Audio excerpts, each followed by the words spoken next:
Cricket team کا کپتان اگر یہ کہے کہ میں میچ کو جتوا سکتا ہوں تو کیا آپ اس سے کہیں گے کہ کپتان کسی اور کو بنا دیں اور فارمولے جیت کے اسی کو دے دیں؟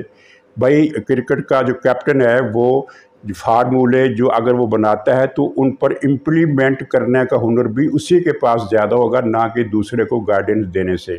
چنانچہ نواز شریف اگر وزیر اعظم بنتے ہیں تو وہ حکومت کے ساتھ ساتھ حکومت کی معاشی ٹیم کے کیپٹن بھی وہی ہوں گے، اور پھر ان کے ذہن میں جو ہے، اور یہ معاملہ نواز شریف صاحب کا جو ہے کہ میرے پاس جو فارمولے ہیں ان کو ہم جوڑتے ہیں جنرل عاصم منیر صاحب کی اس تقریر سے جو انہوں نے اسلام آباد کے کنونشن سینٹر میں ایک فوڈ سیکورٹی کے حوالے سے سیمینار میں خطاب کرتے ہوئے باتیں کہیں۔ ان میں ایک تو خیر حالات حاضرہ کے حوالے سے ایک بات بڑی اہم تھی، وہ یہ تھی کہ یہاں کچھ لوگ مایوسی پھیلا رہے ہیں، یہ ایک سازش ہے اور اس مایوسی کے تحت ڈیفالٹ کرنے کی باتیں ہو رہی ہیں۔ ناظرین، انہوں نے کسی کا نام نہیں لیا، لیکن ظاہر ہے کہ 1.5 سال سے پاکستان کے ڈیفالٹ ہونے کی خبریں کون پھیلا رہا ہے؟ عمران خان پھیلا رہا ہے، عمران خان کے ساتھی پھیلا رہے ہیں، وہ شیدہ ٹلی پھیلا رہا ہے، اور ان کے جو روحانی بابے ہیں نام نہاد فراڈی، دین فروش، جھوٹے، بے ایمان اور کرپٹ، جنہوں نے زندگی بھر کبھی نماز نہیں پڑھی، لیکن وہ اپنے مریدوں کے سامنے یہ تاثر دیتے ہیں کہ ان پر روز اللہ تعالیٰ کی طرف سے وحی آتی ہے اور آسمانوں پر جو لکھا ہوا ہے وہ انہیں دکھا دیا جاتا ہے۔ تو ان کی 1.5 سال سے پیش گوئیاں یہی چل رہی ہیں کہ پاکستان ڈیفالٹ کر چکا ہے، ڈیفالٹ ہونے کا صرف اعلان باقی ہے۔ یہاں لوگ گندم کے دانے دانے کو ترسیں گے، یہاں بھوک ناچے گی، جہاں خانہ جنگی ہوگی، یہاں خون کی ندیاں بہیں گی، جہاں آگ لگے گی، پورا ملک برباد ہو جائے گا۔ یہ بدبخت مایوسی نہیں پھیلا رہے، یہ ملک کو تباہ کرنے کی اپنی خواہش کو چیخ چیخ کر بیان کر رہے ہیں۔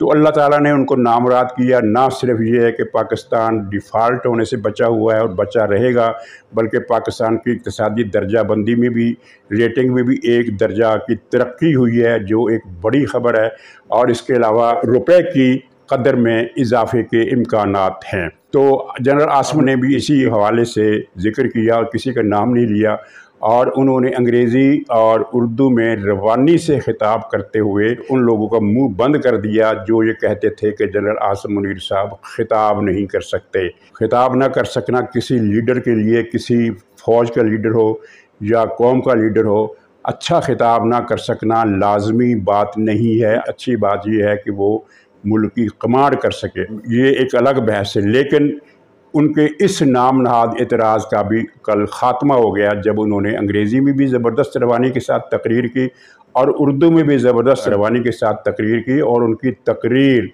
پوری توجہ اور حیرت کے ساتھ سنی گئی۔ اس کے علاوہ انہوں نے جس بات کی طرف میں اشارہ کرنا چاہتا ہوں، جو سب سے بڑی بات کی، وہ یہ تھی کہ 1 سال کے اندر پاکستان کی معاشی کایا کلپ ہو جائے گی۔ یہ بہت بڑی بات ہے جو انہوں نے کی ہے۔ ماضی میں بھی ایسی باتیں کی جاتی رہی ہیں کہ پاکستان جلد اپنی مشکلات پر قابو پا لے گا اور ترقی کرے گا اور موجودہ حالات سے نکل جائے گا، لیکن ان میں اور ان میں فرق یہ ہے کہ وہ باتیں تھیں جس کو ہم کہہ سکتے ہیں کہ جس کا عنوان ہو سکتا ہے کہ ہوپ فلی، یعنی ایک امید ظاہر کی گئی ہے جس امید کے پیچھے کوئی گراؤنڈ نہیں تھا۔ لیکن اب جو بات جنرل عاصم نے کی ہے اس کے پیچھے گراؤنڈ ہے، اور وہ گراؤنڈ کیا ہے؟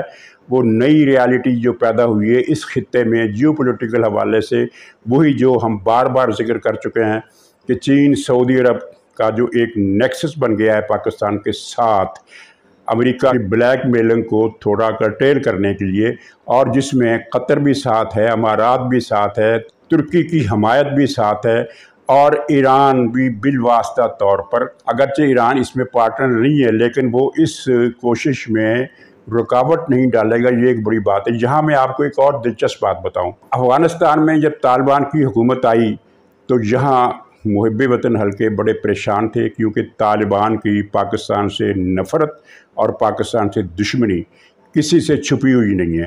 طالبان کا ایک دھڑا تو کھلم کھلا یہ کہتا ہے کہ پختونخوا سے لے کر کوئٹہ، چمن اور نیچے تک کا جو علاقہ ہے، زیارت تک کا علاقہ، یہ سارا افغانستان کا حصہ ہے، ہم اس کو واپس لیں گے، اور باقی طالبان کا بھی جھکاؤ بھارت کی طرف ہے۔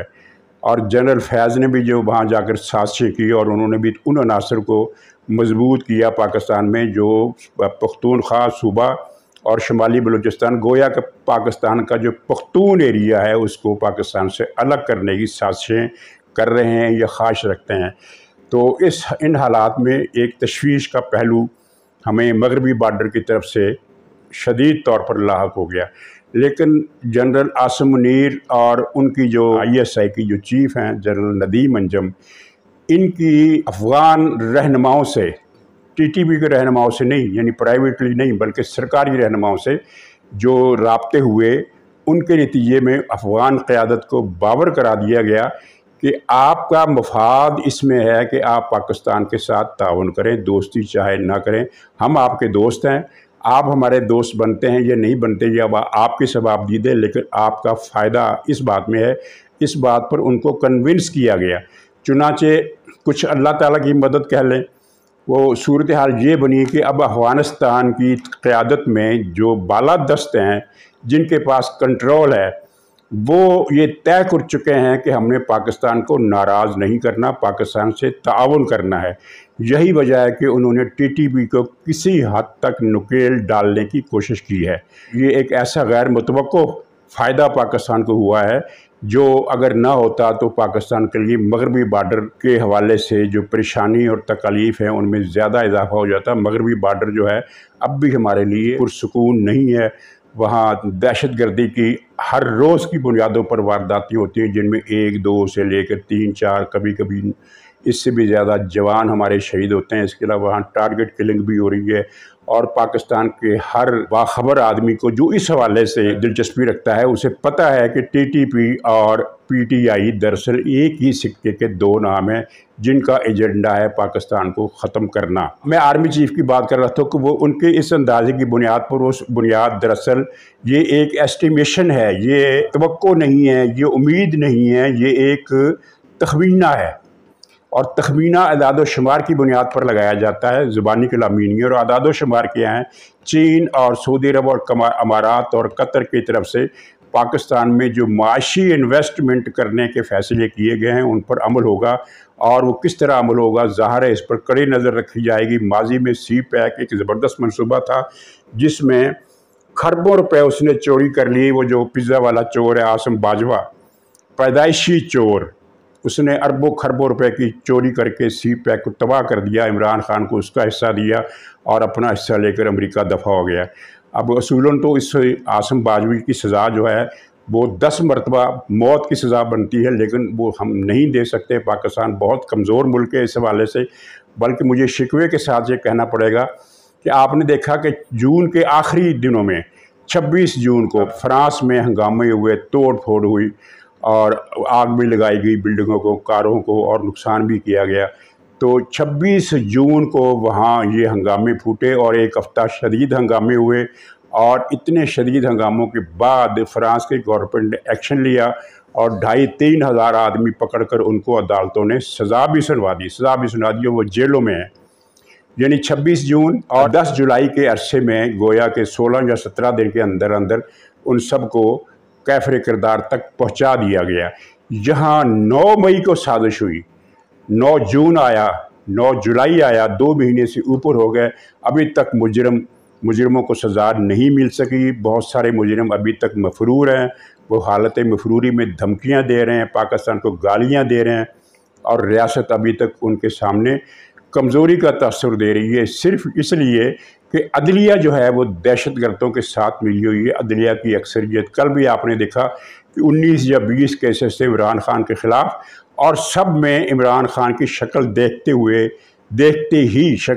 ہی جج صاحبان نے گویا کہ ہاتھ جوڑ کر ان کو ضمانت پہ ضمانت بھی، ایک اور جمعہ بازار پیر کے دن لگا ضمانتوں کا۔ تو یہ اب سوچنے کا مرحلہ ہے، اور وہ سوچ بھی رہے ہوں گے حکمران بھی اور عسکری قیادت بھی کہ ان دہشت گردوں سے آخر کیسے نمٹنا ہے۔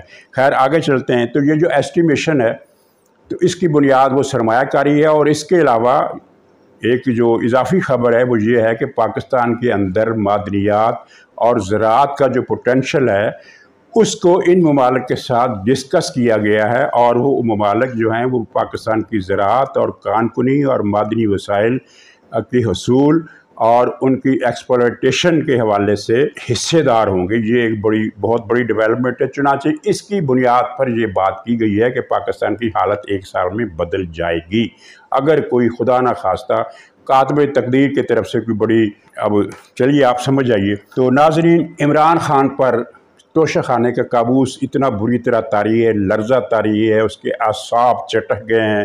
اس نے وکیلوں کے ساتھ ایک اجتماع میں، چند وکیل تھے عدالت میں حاضری کے دوران، اور اسلام آباد میں خطاب کیا وکیلوں کے ساتھ کھڑے کھڑے۔